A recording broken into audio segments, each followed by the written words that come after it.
Hi everyone! Welcome to another episode of Deaver Farm Explorers. It's me, Farmer DJ, and I'm here at the Deaver Wellness Farm at Lankenau Medical Center, and we are getting together this week to talk all about food systems, which basically means how all the food that we eat gets from the farm to our plates and into our bellies, right?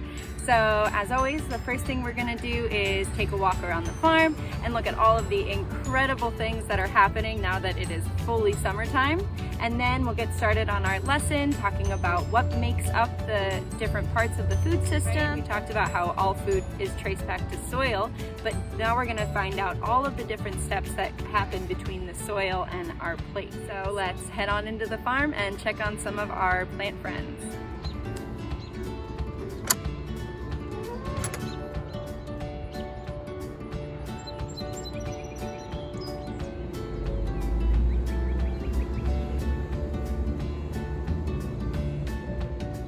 As you can see, there are a lot of different things happening on the farm this time of year. It's midsummer, so that means that there's a lot of sunshine and there's a lot of warmth, and that means that a lot of our plants are just taking off and growing so fast. There are a lot of flowers that are blooming, and there are a lot of fruits that are ripening. So let's take a look around and check out what's blooming and what's ripening here on the farm.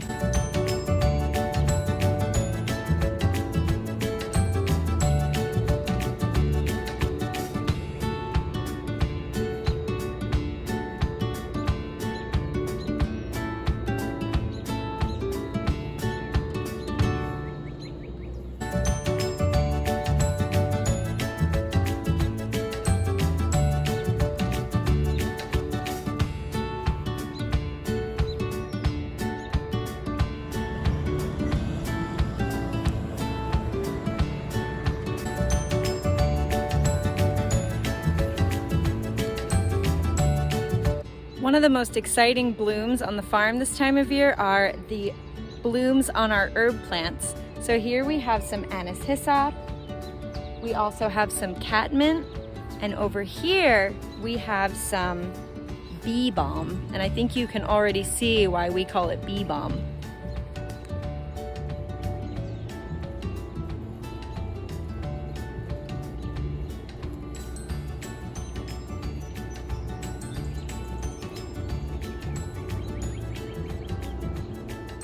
Bee balm, which is also called Monarda, is a flowering herb that is good for pollinators, as we can see, but it's also good for humans. This is another one of these medicinal plants like we saw last week. And bee balm can be made into a tea. The flowers, you pick the flowers off, you dry them off, just like we talked about with the chamomile. And the tea can be really good for a cold. It can be soothing for a sore throat, and it also helps with digestion.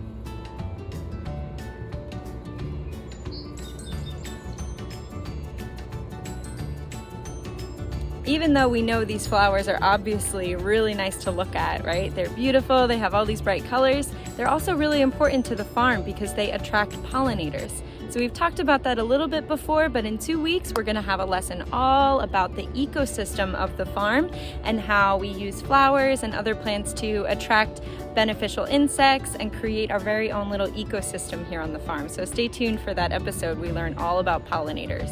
Now that we've seen what flowers are blooming, let's take a look at some fruits that are ripening. Like, how about these tomatoes right here?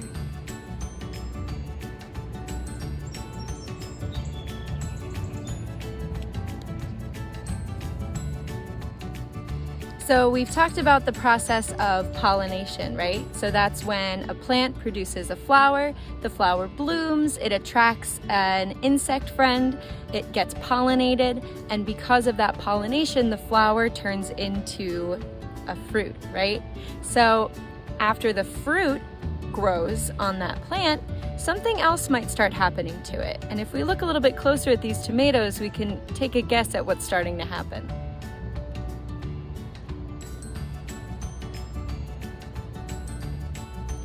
As we can see, once the fruit develops on the plant, it starts out green, and then slowly it turns red, right? And we know that the tomato is ripe when it turns red. So that's the ripening process. It's when the fruit grows and it starts out as one color, it's not quite sweet yet, it's not quite ready to eat. We have to wait a little bit longer and let the sun help in the process of ripening. And soon enough, we get a beautiful red tomato that's ready to pick and eat. Another plant that likes to ripen before it's ready to eat are peppers.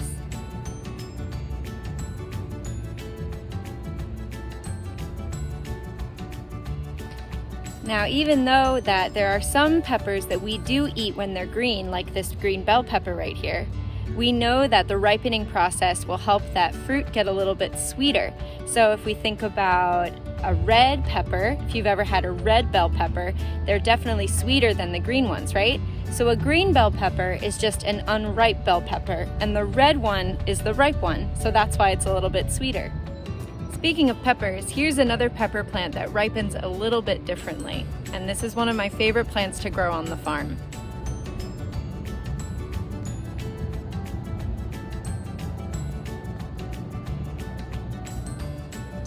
This is called the Buena Mulata pepper, and this pepper is really fun to grow on the farm because instead of starting out green and turning to orange or red like most of our tomatoes and peppers that we grow here on the farm, this pepper, which is a little bit spicy, starts out as purple and turns to pink, then to orange, then to a really lovely red color as it ripens. Another exciting update on the farm this week is about our garlic. And if you'll notice something about the garlic, it's missing, right? It's all been harvested. Let's take a look and see how Farmer Jen was harvesting the garlic this morning.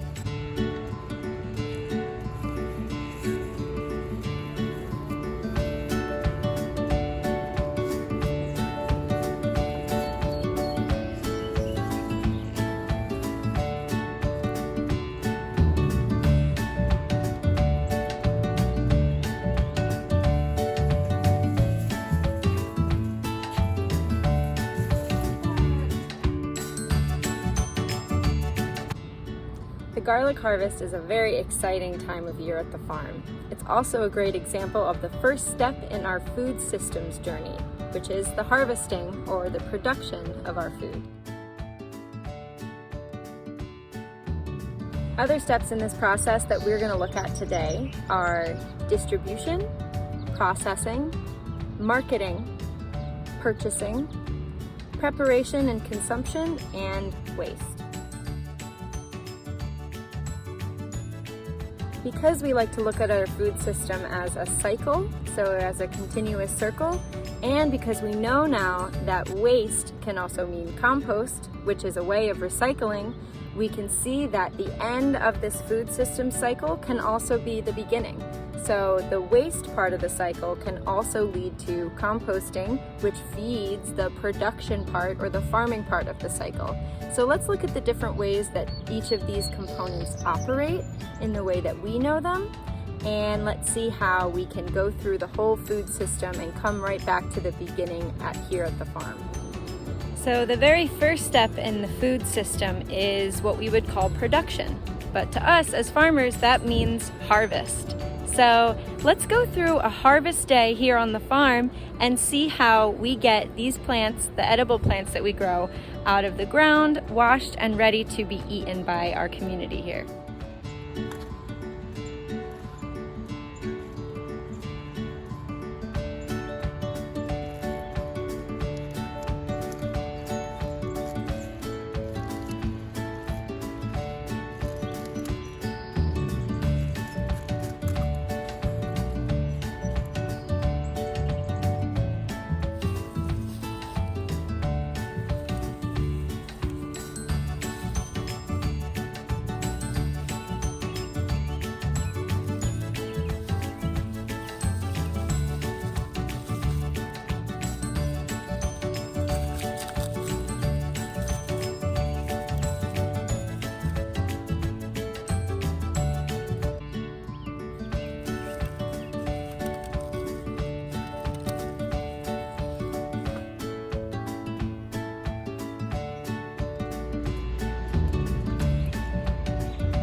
As we learn about the different parts of the food system, we are going to come back to this idea of sustainability. Remember last time we defined sustainability as a way to care for the planet and care for people and the environment in a way that makes sure that it will last and thrive for a very, very long time. So when we think about the different parts of our food system, we know that there are ways to practice sustainability at every level of our food system, from the growing of our food to the preparation and eating of our food to the waste, as we just talked about with composting. This part of the process, the distributing of the food, is a great time to talk about local food versus not local food. So this is one of the ways that we can think about sustainability when we're talking about our food system. So a local food system is always more sustainable than a non-local food system, right? Because if we think about the time and the distance it takes for food to get from where it's grown to where it's eaten, the shorter that distance is, the better it is for the planet and for the food, right? So if we think about a tomato that's grown here in Pennsylvania and it's eaten by someone in Pennsylvania, then we know that it's not traveling that far. We're not using a lot of gas in a big truck, right? The fruit is harvested when it's ripe, so it's full of nutrients, and it gets right to the person that's ready to eat it.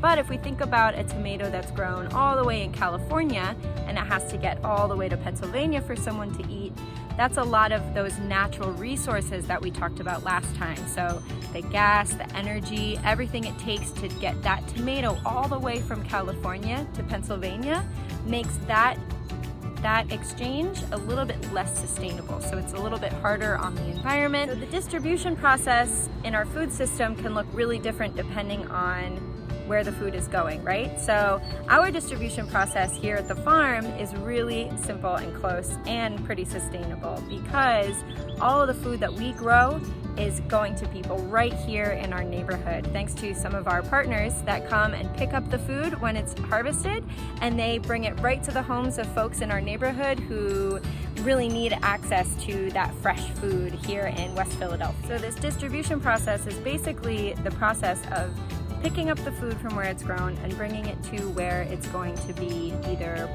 purchased, so bought somewhere at a market or a grocery store, or to where it's going to be processed.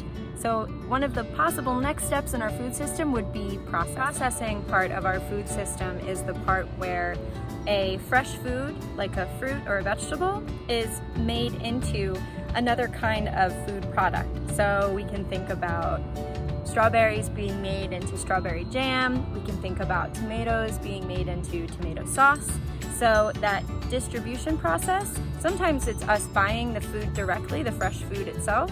Sometimes it's a big truck taking a whole load of tomatoes or a whole load of strawberries from that farm and bringing it to a processing plant where it can be made into something else that we would then buy. So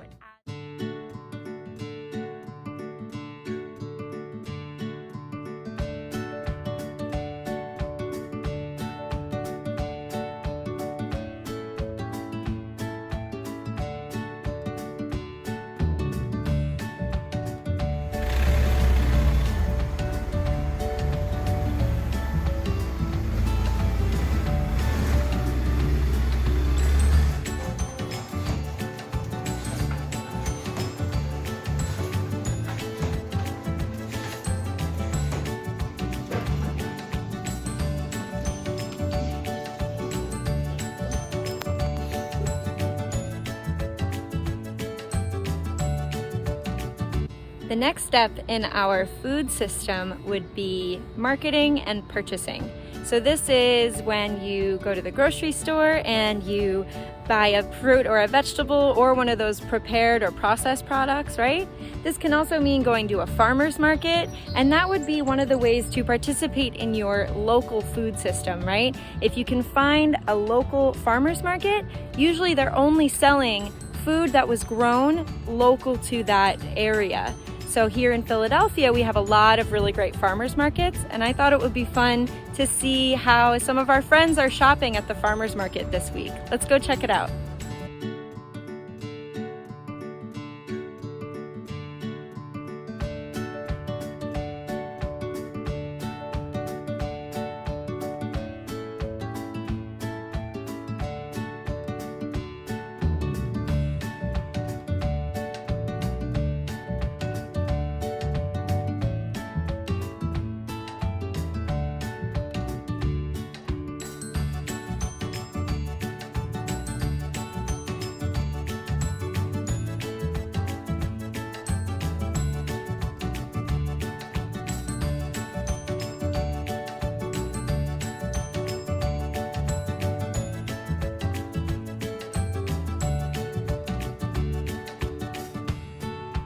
All right, so now that we have visited our local farmers market and bought some delicious fresh foods from our local farmers, what's the next thing we might want to do with them? Prepare them and eat them, right? This is our favorite part of the food system because it means that we are getting to eat all of that delicious fresh food or delicious prepared foods.